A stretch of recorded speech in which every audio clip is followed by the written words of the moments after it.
Hello, this is attempt 3 at filming this video because I always talk way too much about random theory and stuff that doesn't matter. So this is scramble 1.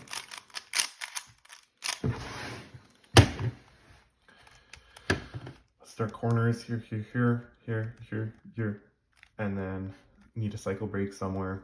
So here is sort of my go-to because that's pretty fast comp. So here, and then here, back to here. The last one's annoying, but it's at the end of the solve, so it's fine. So in edges, no parity, boom, boom, boom, boom, down, down, down, and yeah, you reach U up here, so you're gonna float this. This is a pretty simple solve, but what we're gonna do is so nod the blindfold. You don't really need a signed letter pairs of this, you just see what it is. And this is kind of dangerous because if you see it right away and you put on your blindfold, there's the risk, and I've almost done this officially, of turning while you're nodding, which is illegal. So you don't want to do that, because usually if you're doing UF, right, and you reach the end of UF, there's like a split second before you can recall the beginning of the audio memo, but here it's visual, so you're putting on the blindfold while you're like thinking about it, and so it's dangerous, so just be careful. But here, do that UR side right away, then go into UF.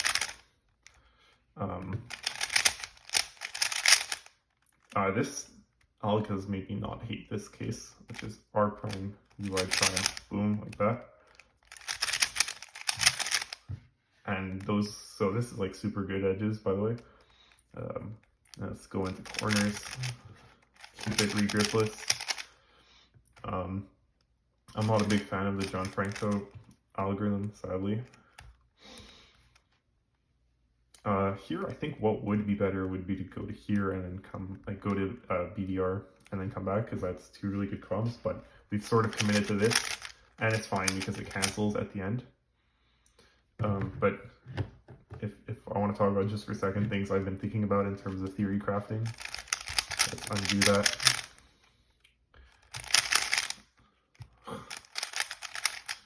It was this, okay. Yeah, so if you start to recognize these, and this is, no, I don't think anybody does this, but it's just an idea I've had.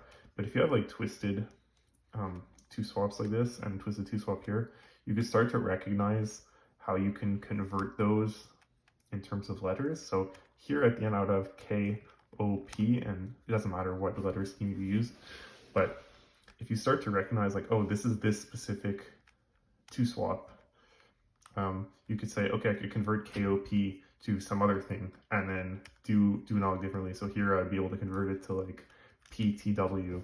So that's like a future thing maybe to think about, being able to like categorize twisted two swaps and be able to apply letter conversions on them. This is easier in edges because, let me set up like a twisted or a flipped.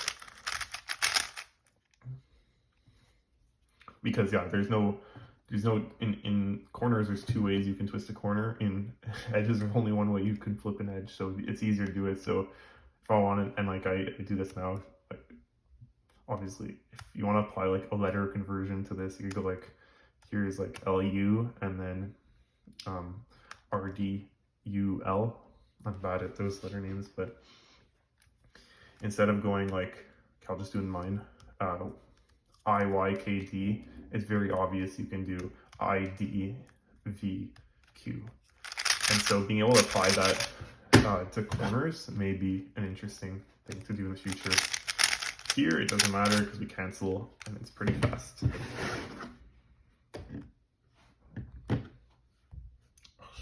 Okay, this is the second scramble.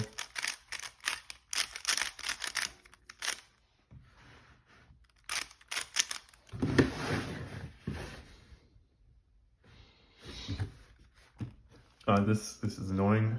We're gonna break here, even though this is probably the better break, but for some reason my brain tells me to go here, and you don't want to go to UBR because that gives the clunky A-perm. And so whenever I see this pattern here, when UBL is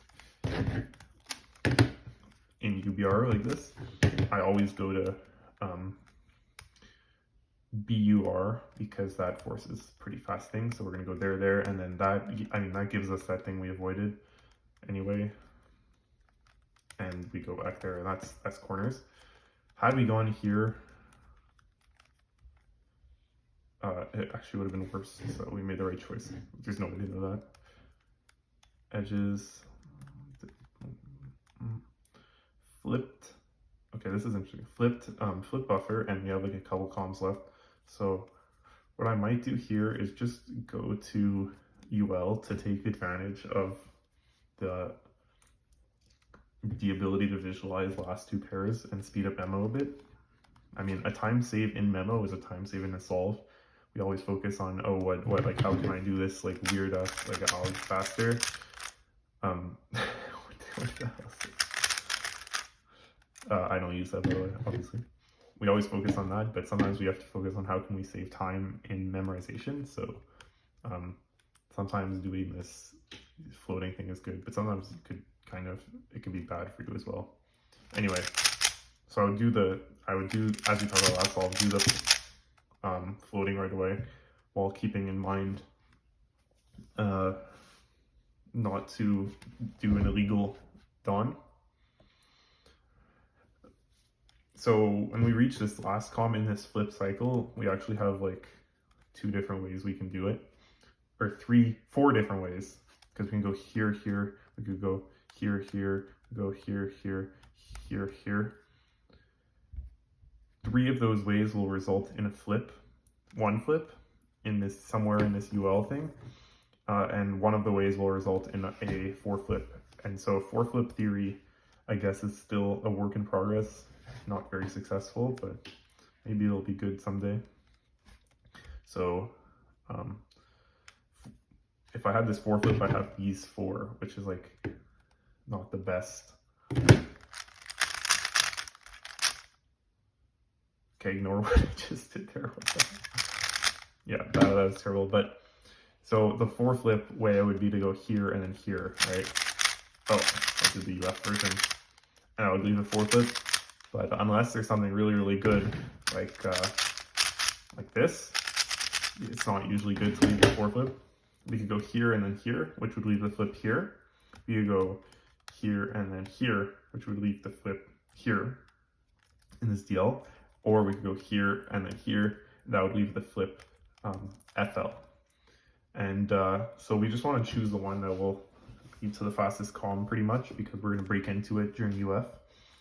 And I would probably just choose that one because it's easy, and it's sort of, that's how you would trace it normally anyway. You don't have to do any weird mental things going on, and that leaves you all flipped. And then, so we're going to go into edges, and then here we break into this, or we could do this and flip it, but this flip here I don't love, and it's much better to break into it. So we can either go here or here. Both actually lead to good outcomes here, but I would prefer this just because you keep it gripless and it ends pretty well. Now corners, this is all pretty standard. Let me undo that because I actually did something bad that I'm trying to work on. So here with this type of thing, you have 3 different ways you can execute it. The exact same Alex, you can do it from the grip below, which is what I normally do.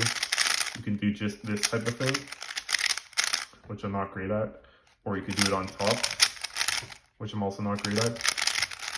And so it'd be better to do on top here, so then you could grip cancel the next column.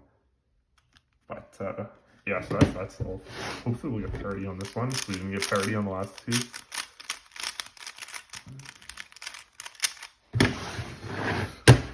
Okay, UFR solved, so this will probably be interesting. We're going to go UFL, there, here. We have to break somewhere, so let's break UBL. And then here, and then we have this last target. What I'm thinking about now, which just came to mind, it may be when you have like these 3 solved, it may be actually better to break to D-face target when you're floating UFL, because D-face paradiogs tend to be better than this UBL paradiogue, but that is very complicated and probably not something I want to do right now. So here. Like see, okay, for example, if we broke here, that would lead to this and then here. And that's pretty fast. Instead we get here, which could also be fast, but whatever. So we're gonna have this as our parity target with UFL, so we can either swap these two or these two, but right away I see UF is here, so I want to shoot it here to sort of make this break useful, because if I was doing this swap and I shot it somewhere else, it would be a useless break, if that makes sense. If I'm shooting it here, I am solving a piece. If I'm shooting it somewhere else, I'm not solving a piece. So there, and then we're gonna keep going, and then we have another situation like last solve where we reach the buffer, or in this case the pseudo buffer, with one flipped cycle left, and just because of the placement of these pieces, I think it's better to just like not do the thing we did last solve and just instead go to UB and finish it off, but like break to UB and finish it off. But if we wanted to do something, we would also have these three options again, and we would be able to take advantage of that if we wanted to. But just now I don't love the look of it, especially considering we can force this comm, which is pretty fast anyway. So edges, that's an underrated alg, by the way. Sorry, I'm doing it so fast. I think it's on my sheet, but this one, what's the next one? Okay. We could have canceled there, and then this is an interesting thing to talk about, but when you have this LDBU, obviously it's probably best to do it righty, but if you already have the U set up and sometimes a D, you could also just do a lefty for free, and that's fine. And then I could have canceled in the corners here, but that's the next one.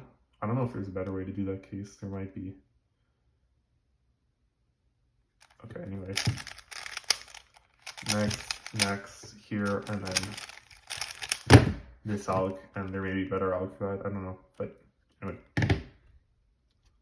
That's this week. For some reason, I'm like not speaking super loud just because there's a big echo in this room specifically.